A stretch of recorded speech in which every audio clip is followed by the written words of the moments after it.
બોલો સાહેબ, તમને કઈ પોલિસી બતાવું? મેડિકલ પોલિસી બતાવું કે જીવન વીમા પોલિસી બતાવું? Divorce policy. શું?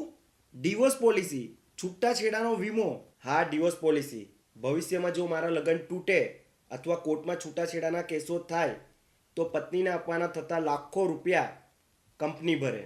અરે સાહેબ, શું મજાક કરો છો? દુનિયામાં એવી કોઈ પોલિસી જ નથી કે છૂટાછેડાના રૂપિયા કંપની આપે.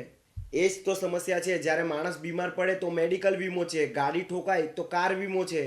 પણ આજે જે રીતના ફેમિલી કોર્ટના ખોટા કેસો વધી રહ્યા છે તેની સામે પુરુષોને આર્થિક રક્ષણ આપતી કોઈ તો પોલિસી હોવી જોઈએ ને. હા, વાત તો 100% સાચી છે સાહેબ, પણ શું? સાંભળ ભાઈ, સોશિયલ મીડિયાના જમાનામાં હવે મેરેજની વોરંટી નથી રહી. હા, એ તો છે, પણ ભારતમાં અત્યાર સુધી એવી કોઈ પણ સીધી ડિવોર્સ પોલિસી નથી બની. કારણ કે લગ્ન એ કોઈ રિસ્કી બિઝનેસ નથી, પણ એક પવિત્ર સંસ્કાર છે. તેથી તેના પર વીમો ઉતારવો નૈતિક રીતે ખોટું નહીં ગણાશે. અચ્છા, તો અમેરિકામાં થોડા વર્ષો પહેલાં સેફ્ટી ગાર્ડ ગેરંટી નામની કંપનીએ મેરેજ એશ્યોરન્સ નામની પ્રોડક્ટ લોન્ચ કરી હતી. તે શું હતું?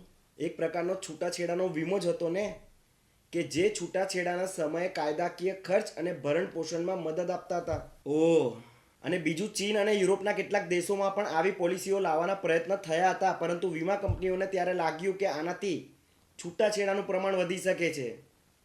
ટૂંકમાં ત્યારે દુનિયા સમજી ગઈ હતી કે મેરેજ એ રિસ્કી બિઝનેસ બની ગયો છે. બસ આપણા દેશમાં જ હજુ સમજવાનું બાકી રહી ગયું છે. એનો મતલબ આ ડિવોર્સ પોલિસી લાવવું હોય તો શક્ય છે.